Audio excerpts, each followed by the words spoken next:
আজকে আসিয়ার জন্য আমরা কাঁদছি, এর আগে বহু আসিয়ার জন্য আমরা কেঁদেছি।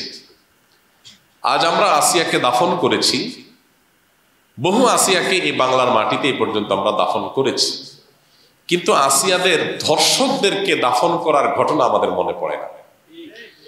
যতদিন পর্যন্ত এই ধর্ষকদের জন্য কোরআন বর্ণিত সর্বোচ্চ শাস্তি মৃত্যুদণ্ড যতদিন পর্যন্ত বাস্তবায়ন না হবে, যারা ফাসাদ ফিল আরদ করছে, ইন্নামা জাযাউল্লাযীনা ইউহারিবুনাল্লাহ ওয়া রাসূলাহু আন ইউকাত্তালু আও ইউসাল্লাবু আও তুকাত্তা আইদিহিম ওয়া আরজুলুহুম মিন খিলাফ আও ইউনফাউ মিনাল আরদ। এই শাস্তি যতক্ষণ পর্যন্ত বাস্তবায়ন না হবে, চরম শাস্তি দেওয়া না হবে এবং বিচারের যত ফাঁক ফোকর আছে এগুলো যতদিন বন্ধ করা না হবে ততদিন পর্যন্ত আসলে এগুলো বন্ধ হবে না। আমরা কখনো কাঁদবো, কিছুদিন কান্নাকাটি করি, আবার থেমে যাব, আরো কোনো আসিয়া কান্নার আওয়াজ আমাদের কানে আসবে, তখন আমরা আবার হয়তো নড়ে চড়ে বসবো। এই দেশে শত সহস্র ঘটনা এরকম ঘটে, একের পর এক এই আসিয়াদেরকে আমরা দাফন করে চলে আসি, কিন্তু ধর্ষকদেরকে দাফন করার সৌভাগ্য বা সুযোগ আমাদের হয় নাই। কেন?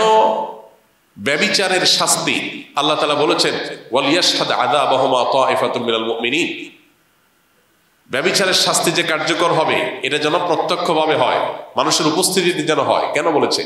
কারণ মাকাসিদুশ শরিয়া বা শরিয়ার উদ্দেশ্যই হলো মানুষের জীবন, সম্পদ, ঈমান, মানুষের পরিবার, এই সব কিছুর হেফাজত এবং সংরক্ষণ। এই জন্যই শরিয়ত এসেছে। এই জন্য যেই অপরাধের শাস্তি প্রত্যক্ষ হলে সমাজ সোজা হয়ে যাবে, অপরাধীরা সোজা হয়ে যাবে, সেটাকে প্রত্যক্ষ করতে বলেছে শরীয়ত।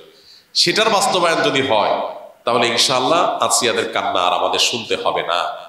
মানব রচিত বিধিবিধান দিয়ে আজকে হয়তো একটা ফাঁক বন্ধ করবেন, কালকে আর 5টা ফাঁক তৈরি হবে।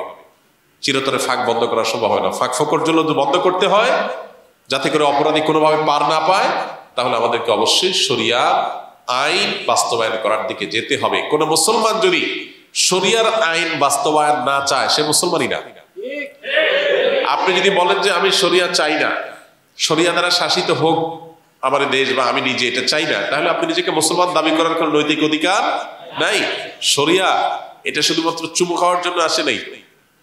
আপনি পারছেন না শরিয়া দ্বারা শাসিত হতে, অপরাধ বোধ আপনার মধ্যে আছে যে আমি পারতেছি না বা আমরা পারতেছি না, এটা একটা লেভেল পর্যন্ত চলে, কিন্তু আপনি চান না, পছন্দ করেন না, এটা চলে না। এটা মানে হলো আপনি বিদ্রোহ করলেন, অস্বীকার করলেন, ঈমান থেকে খারিজ হওয়ার মতো বিষয়। এই জন্য ভাই মানুষ, আমরা উন্নত পৃথিবীর উন্নত দেশগুলোতে জানি যে প্রচুর পরিমাণে সেখানে তাদের আপনার টেকনোলজিক্যাল সাপোর্ট আছে, তাদের কাছে অপরাধীদেরকে শনাক্ত করার 1000টা সিস্টেম আছে, কিন্তু যেই পরিমাণ ধর্ষণের ঘটনা এই সমস্ত দেশেও ঘটে, আপনি অনলাইনে একটু সার্চ দিলে দেখতে পাবেন যে কোনোভাবেই সেগুলো তারা থামাতে পারছে না। কর্মস্থল থেকে নিয়ে শিক্ষা প্রতিষ্ঠান পর্যন্ত কোনো জায়গায় তাদের নিরাপদ না। নারীর নিরাপত্তা নিশ্চিত করবার জন্য শুধুমাত্র ইসলামী শরিয়ার বাস্তবায়নই না, ইসলামী বিধিবিধান এবং ইসলামী যে লাইফস্টাইল সেটা ফলো করা জরুরি। আপনি পর্ন সাইটগুলো সব ওপেন রাখবেন, এই পর্ন সাইটগুলো সব ওপেন রেখে সমস্ত আজে বাজে আর্টিকেল, সমস্ত উপায় খোলা রাখবেন যেগুলো দিয়ে মানুষের মধ্যে যৌন আকাঙ্ক্ষা, পশুত্ব জেগে ওঠে। এরকম 1000টা রাস্তা খোলা রাখবেন। এই পশুত্ব জেগে ওঠার রাস্তাগুলো যখন খোলা রাখবেন স্বাধীনতার নাম দিয়া, তখন যার ভিতরে পশুত্ব জেগে উঠবে সে হাতের নাগালের কাছে যাকে পাবে তার উপরে সে ঝাঁপিয়ে পড়বে, তার পশুত্বকে সে চরিতার্থ করতে চাইবে। এই ধর্ষকের পশুত্বকে জাগিয়ে তোলার জন্য, এটাকে জাগ্রত করবার জন্য যেই সমস্ত উপায়গুলো কাজ করছে সেগুলোতে আমাদের হাত দিতে হবে, সেগুলো থামাতে হবে। এত সব দুঃসংবাদের মধ্যে একটা আনন্দের সংবাদ যে সরকারিভাবে সব পর্ন সাইটগুলো বন্ধ করার ডিসিশন হয়েছে, আমরা শুনেছি পত্রপত্রিকার মারফতে। এটা একটা গুড নিউজ। এখন আপনি বিজ্ঞাপনী, বিলবোর্ড, বিনোদন, উপন্যাস, বিভিন্ন নামে অনবরত যৌন উন্মাদনা সৃষ্টি করবেন, যৌন আকাঙ্ক্ষা মানুষের মধ্যে জেগে উঠে, এটার জন্য 1000টা উপায় বের করবেন। এরপরে বলবেন সবাই নিজেকে নিয়ন্ত্রণ করো। এটা হাস্যকর। ইসলাম এই আইডিওলজিতে বিশ্বাসী না। ইসলাম বলে, আল্লাহ বলেছেন ওয়ালা তাকরাবুজ জিনা, তোমরা জেনার কাছেও যেও না, কারণ জেনার কাছে গেলে মানুষ জেনা থেকে ফিরে আসতে পারে না। এই জন্য আল্লাহ বলছেন চোখের হেফাজত করো। আল্লাহ বলেছেন কুল্লুল মুমিনিনা ইয়াগুদ্দু মিন আবসারিহিম, চোখকে অবনত রাখো। কেন? কারণ চোখ দিয়ে তুমি যদি বিজ্ঞাপনে, বিলবোর্ডে, পত্রিকার পাতায়, মোবাইল স্ক্রিনে, অনলাইনে, অফলাইনে কোনো পরনারীর সৌন্দর্য তুমি অবলোকন করো, অবলোকন করার পর তোমার মনের ভিতরে অস্থিরতা আসবে, তোমার মনের ভিতরে যৌন আকাঙ্ক্ষা চরিতার্থ করার চাহিদা জেগে উঠবে। এই যে জেগে উঠবে, এই জেগে ওঠার পর এটাকে নিয়ন্ত্রণ করাটা কঠিন কাজ, সবাই পারে না, কেউ পারে, কেউ অ্যাক্সিডেন্ট করে। এই জন্য শরীয়ত বলেছে নিয়ন্ত্রণ করতে, আর আজকের ভোগবাদী পৃথিবী বলছে অনিয়ন্ত্রিত করতে, স্বাধীনতার নাম দিয়ে। আপনি মানুষকে লাগামহীন করে দিবেন, আবার বলুন সবাই যার যার যাকে নিয়ন্ত্রণ করো, এটা হাস্যকর, এটা সম্ভব না। এই জন্য দুইটা জিনিসের বাস্তবায়ন আসিয়াদের কান্নাকে থামাতে পারে। নাম্বার এক, আমাদের সমাজে নীতি নৈতিকতার যে ভিত্তি নড়বড়ে হয়ে গেছে।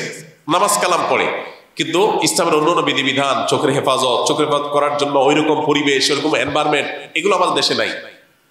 এগুলো আমাদের মুসলমানদের সমাজ আজকাল নাই। না থাকার কারণে কি হয়েছে, মানুষ তার ভিতরে যৌন আকাঙ্ক্ষা জেগে উঠছে, পশুত্ব জেগে উঠছে, ধর্ষকরা দর্শক হয়ে উঠছে।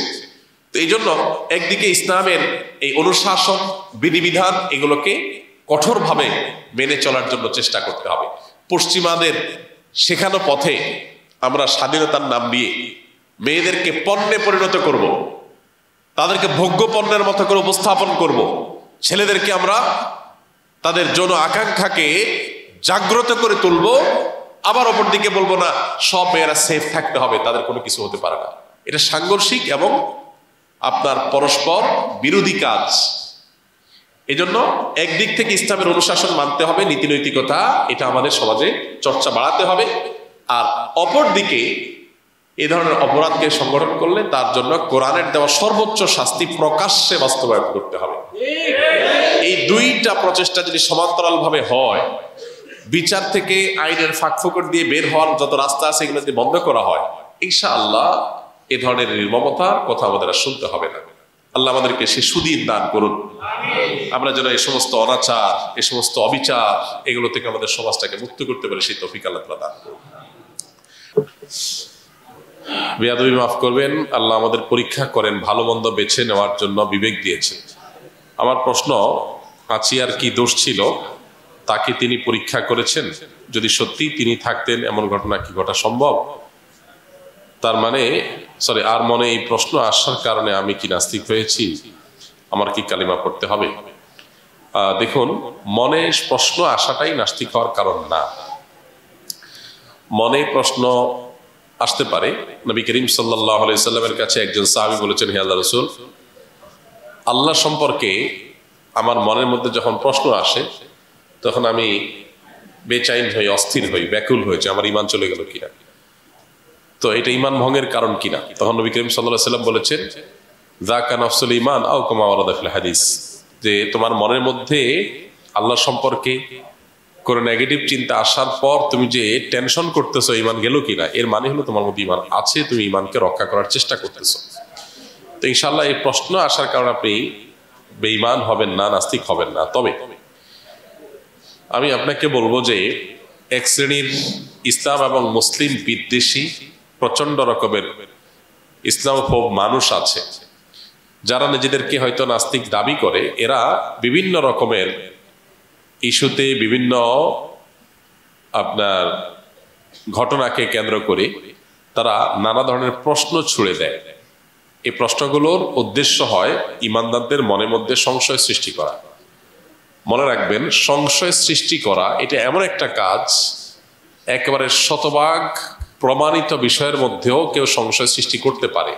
এটা এত ইজি এবং এত সহজ একটা কাজ যে এটার জন্য খুব বেশি কসরত করার প্রয়োজন হয় না। আপনার জন্ম নিয়ে যদি আপনাকে সংশয় সৃষ্টি কেউ করতে চায় যে তোমার আসলে বাবা কে, এ লোক তোমার অরিজিনাল বাবা কিনা, তো নানাভাবে আপনার মধ্যে সংশয় সৃষ্টি করতে পারে। কোরআনে কারিমে আল্লাহ রাব্বুল আলামিন একটি নির্দেশ বারবার করেছেন। কোরআনের মিরাকলগুলোর মধ্যে থেকে একটা হলো কিছু কিছু নির্দেশ যেগুলোর বাহ্যিক বা খোলা চোখে বোঝা যায় না আল্লাহ কেন এই নির্দেশ করেছেন, কিন্তু নানা পরিস্থিতিতে পড়ার পর আমাদের কাছে দিন আলো মতো পরিষ্কার হয় কেন আল্লাহ এটা বলেছেন। যেমন কোরআনে কারিমে আল্লাহ তাআলা বারবার করে একটা নির্দেশ করেছেন, সন্দেহকারী, সন্দেহ পোষণকারীদের পিছু নিও না বা তাদের অনুসরণ করিও না। যারা মানুষের মনের মধ্যে সংশয় সৃষ্টি করে শয়তানের কাজ ওয়াসওয়াসা সৃষ্টি করা, সংশয় সৃষ্টি করা। এই সংশয় সৃষ্টি করে একটা স্টাবলিশড বিষয়টার ব্যাপারেও মানুষের মধ্যে দোদুল্যমনা ভাব তৈরি করা যায়। এই কাজটা যখন করে, আপনি সেই সব মানুষদের বক্তব্য শোনা বা তাদের মধ্যে বিচরণ করা, এটা আপনার নিজের ইমানি সেফটি যখন খুব স্ট্রং না হবে, তখন সেখানে গেলে আপনি বিভ্রান্ত হবেন এবং ইমান হারা হবেন, এর সম্ভাবনা জোরালো। আপনি যখন প্রতিকূল কোনো পরিবেশে যাবেন, তার সাথে লড়তে হবে, তখন আপনার সে সেফটি বেল্ট স্ট্রং থাকতে হবে। সেফটি বেল্ট স্ট্রং করা ছাড়া চাবেন, সেখানে বেঈমান হতে হবে আপনাকে। এই শুনে অনেক লম্বা চড়া কথা বলার সময় আমাদের হাতে নাই। আমরা শুধু এটুকু বলবো, যে কোনো মানুষ কোনো জুলুমের শিকার হয়েছে, কেউ কোনো বিপদের মুখোমুখি হয়েছে, এই সমস্ত ইস্যুতে এক শ্রেণীর ইসলাম এবং মুসলিম বিদ্বেষী নাস্তিকেরা তারা বড় করে প্রশ্ন তোলে যে আল্লাহর অস্তিত্ব যদি থাকতো, তাহলে আল্লাহ থাকতে এরকম একটা অন্যায় কাজ কিভাবে হয়। এটা খুবই হাস্যকর একটা প্রশ্ন। কেন হাস্যকর প্রশ্ন? আল্লাহ তাআলা তো পৃথিবীটা তৈরি করেছেন, এখানে যাকে যা খুশি করবার সুযোগ দিয়েছেন। বিচার দিবস আল্লাহ তাআলা কেন কায়েম করেছেন? যদি পৃথিবীতে সব কিছু সিস্টেম মতোই চলবে, তাহলে আর ইয়াউমুল আখিরার বিচার দিবস কেন? জান্নাত জাহান্নাম কেন? এই প্রশ্নটাই একটা অবান্তর প্রশ্ন। পৃথিবীতে বহু কিছুই ব্যত্যয় হবে, ব্যতিক্রম হবে। যারা ব্যতিক্রম করবে তাদের শাস্তির জন্য জাহান্নামের আয়োজন রয়েছে। আল্লাহ তাআলা সে স্কোপ দিয়েছেন, কেউ চাইলে ভালো হতে পারে, কেউ চাইলে খারাপ হতে পারে। তো এই অপশন খোলা আছে, আল্লাহ তাআলা খোলা রেখেছেন। অতএব আল্লাহ থাকলে এটা কেমনে হলো? এই প্রশ্নটা একেবারেই হাস্যকর প্রশ্ন। আল্লাহ তাআলা কি বলেছেন যে পৃথিবীতে কোনো ব্যত্যয় তিনি হতে দিবেন না, কোনো অন্যায় হতে দিবেন না? আল্লাহ নিজেই তো শয়তানকে সৃষ্টি করেছেন যাতে করে শয়তান তার শয়তানি করে, আর মানুষকে চ্যালেঞ্জ দিয়েছেন যে সে চ্যালেঞ্জ ওভারকাম করে সে সৎ পথে টিকে থাকবে, তারপরে জান্নাত পাবে। এই তো এই যে পরীক্ষা, আল্লাহ বলেছেন যে আল্লাযী খালাকাল মাউতা ওয়াল হায়াতা লিয়াবলুয়াকুম আইয়ুকুম আহসানু আমালা। এই পরীক্ষার বিনিময়ে তো আল্লাহ তাআলা আমাদেরকে জান্নাত দিবেন। এই জন্য একজন ইমানদারের কাছে এটা সংশয় করার মতো কোনো বিষয় না যে আল্লাহ থাকতে এগুলো কেমনে হলো। এক। দ্বিতীয়ত হলো, কোন মাজলুম জুলুমের শিকার হলেন, আজকে আসিয়া হয়েছে, কালকে অন্য কেউ। এই জুলুমের শিকার মানুষ জুলুমের শিকার হয়েছেন, এর মানে এই যে আল্লাহ তাআলা তাকে পরীক্ষা করেছেন। ছোট মানুষ, তার আবার পরীক্ষা কিসের? এর উত্তর হলো, এটাও অজ্ঞানতা সুলভ একটা কথা যে আল্লাহ তাআলা মানুষকে যত বিপদ দেন সব পরীক্ষার জন্য করে। কোরআন হাদিসে কোথাও এটা বলা হয় না যে সমস্ত বিপদ মানুষের জীবনে পরীক্ষার জন্য আসে। মানুষের জীবনে বিপদ বিভিন্ন উদ্দেশ্যে আসে, বিভিন্ন কারণে আসে। এর মধ্যে একটা হলো পরীক্ষা। কখনো কখনো আল্লাহ তাআলা মানুষকে বিপদ দেন তার মর্যাদা বৃদ্ধি করবার জন্য, কখনো কখনো আল্লাহ তাআলা মানুষকে বিপদ দেন তার বিনিময় বাড়িয়ে দেওয়ার জন্য। এখন একজন ডাক্তার, তিনি তার একজন পেশেন্টকে কয়েক ঘন্টা ধরে অপারেশন করলেন, কাটাছেঁড়া করলেন, একেবারে তার কোনো অর্গান, কোনো অংশকে টুকরা টুকরা করলেন, বিভিন্নভাবে জোড়া সেলাই করলেন, বেঁধে রাখলেন, হাত পা বেঁধে নিলেন, অনেক কিছু করলেন। যেই ব্যক্তি এই ট্রিটমেন্টের টেকনোলজি সম্পর্কে জানবে না, যে ডাক্তার আধুনিক পৃথিবীতে এইভাবে বিভিন্নভাবে অ্যানেস্থেসিয়া দেয়, অপারেশন করে, রোগীকে ভালো করে ট্রিটমেন্ট করার জন্য চেষ্টা করে, এই টেকনোলজি সম্পর্কে কেউ যদি ওয়াকিফাল না থাকে, তার কাছে এইটা আপদমস্তক একটা জুলুম মনে হবে। তার কাছে মনে হবে যে ডাক্তার সাহেব কি করছে, জাস্ট একটা জুলুম করছে। আসলে কি ডাক্তার সাহেব জুলুম করছে? কিন্তু বাহ্যিক দৃষ্টিকোণ থেকে এই টেকনোলজি সম্পর্কে যদি ধারণা না থাকে, আইডিয়া না থাকে, তো 100% মনে হবে যে এই লোকটা কিসে লিপ্ত? জুলুমে লিপ্ত। ছুরি নিচ্ছে, কাটছে, সেলাই করছে, ছিটছে, বেঁধে রাখতেছে, টেনে রাখতেছে, ধরে রাখতেছে, যাতে করে কাঁদতে না পারে সেজন্য ইনজেকশন দিয়ে নিচ্ছে। তাহলে এই যে ব্যাপারগুলো, এগুলো জুলুম মনে হবে। কিন্তু যার কাছে এই টেকনোলজিটা মনে হবে, তার কাছে বাহ্যিক জুলুমটাও মনে হবে ওই ব্যক্তির প্রতি ইহসান, অনুগ্রহ। আল্লাহ রাব্বুল আলামিন দুনিয়াতে কাউকে যদি কোনো কষ্ট দেন, কোনো কষ্টের মধ্যে ফেলেন, আর এর বিনিময়ে তাকে যদি অনন্তকালের জান্নাত দেন, তাহলে তার এই সামান্য সময়ের কষ্ট অনন্তকালের জান্নাতের বিনিময়ে এটা তার জন্য লাভজনক না লসের? কিন্তু যে আল্লাহর এই হিকমা বা রহস্য বুঝবে না, না বুঝে সে আল্লাহর উপরে খবরদারি করতে যাবে বা আল্লাহর কাজের উপরে সে বিচার বিশ্লেষণ করতে যাবে। এটাই হলো সবচেয়ে বড় হাস্যকর, সবচেয়ে বড় অযৌক্তিক। কারণ আল্লাহ হলেন সৃষ্টিকর্তা, আমি হলাম সৃষ্টি হয়ে স্রষ্টার সমস্ত কাজের রহস্য আমি বিবেক বিচার দিয়ে বিশ্লেষণ করব, বুঝে না আসলে বলবো এটা অযৌক্তিক। এটা ইটসেলফ একটা হাস্যকর। একজন শ্রমিক, একজন কর্মচারী, একজন অধীনস্থ, সে কোম্পানির মালিকের সব কাজের রহস্য বুঝে না। কোম্পানির মালিক কেন এখানে ইনভেস্ট করছে, কেন এখানে যাচ্ছে। অনেক কোম্পানির দেখবেন সাধারণ ড্রাইভার, পিয়ন বা সাধারণ পর্যায়ের শ্রমিক যারা আছেন, তারা অনেকে দেখবেন যে নানা রকম প্রশ্ন তোলে মালিকের উপরে, আমাদের মালিকের মাথা নষ্ট হয়ে গেছে, অযথা এখানে টাকাটা ঢালতেছে। দেখবেন অনেক পণ্ডিতই করে এরকম, অনেক নিচের দিকে কাজ করা শ্রমিক আছে। এই শ্রমিকের যে পণ্ডিতি, এই পণ্ডিতিটা আদতে হাস্যকর। কেন হাস্যকর? কারণ মালিক তার যোগ বিয়োগ যতটা বুঝবেন, এই শ্রমিক এই বেচারা তো বোঝার কথা না। যদি বুঝতে, তাহলে ইনি নিজেও এরকম ব্যবসা প্রতিষ্ঠানের মালিক হয়ে যেতেন। তার সে আইডিয়া নাই, যোগ বিয়োগটা তার কাছে, তারটা আছে, শ্রমিকের কাছে মনে হতে পারে এরকম। এখন সে তার নিজের বিবেক দিয়ে যদি মালিকের বুদ্ধিকে মাপা শুরু করে দেয় এবং সেটার লজিক ইলজিক্যাল এগুলো ঠিক করে, তাহলে এটা ইটসেলফ একটা হাস্যকর বিষয়। দেখুন, আমরা এর আগে বিভিন্ন সময় এক্সাম্পলে বলেছিলাম, ধরুন বিদ্যুতের টেকনোলজি সম্পর্কে কারো ধারণা নাই। আজ থেকে 200 বছর আগের কোনো মানুষ, তিনি যদি রাস্তার ধারে বিদ্যুতের যে তার জঞ্জাল পেঁচানো আছে, এগুলো যদি কেউ কেটে দেয়, কেন? কারণ রাস্তাটা ময়লা দেখা যাচ্ছে, নোংরা দেখা যাচ্ছে, তার কতগুলো ঝুলে আছে, জন্য কেটে তিনি পরিষ্কার করে দেন। কাজটা কি ভালো না খারাপ? কোন অর্থে খারাপ। এই তার কাটার কারণে বহু হসপিটালে লাইন কানেকশন ডিসকানেক্ট হয়ে বহু আইসিইউ রোগী মারা যেতে পারে। এই তার কাটার কারণে বিদ্যুৎ চলে যায়, বহু মানুষের বহু ক্ষতি হতে পারে। এই অর্থে খারাপ। এখন এই খারাপটা তো আমরা বুঝছি যারা বিদ্যুতের টেকনোলজি সম্পর্কে জানি। যে জানে না, তার কাছে এটা ভালো না খারাপ? তার কাছে ভালো, সে একটা ময়লা আবর্জনা পরিষ্কার করছে। তো লজিক দিয়ে যদি মানুষ সঠিক আর ভুল, ভালো আর মন্দ নিরূপণ করতে যায়, কোনো দিনই সেটা সম্ভব না। আজকে আপনার কাছে যেটা লজিক্যাল, 200 বছর পরে সেটা ইলজিক্যাল হতে পারে। বিদ্যুৎ যখন আবিষ্কার হয় নাই, তখন এই তার কেটে দেওয়াটাই লজিক্যাল ছিল, এখন এটা কাটাটা ইলজিক্যাল। অতএব আল্লাহ রাব্বুল আলামিন কাউকে কোনো বিপদ দিয়েছেন, এর পিছনে হাজারো রহস্য থাকতে পারে, হাজারো যোগ বিয়োগ থাকতে পারে, অবশ্যই আছে, যেটা আমার হয়তো বুঝে আসছে না।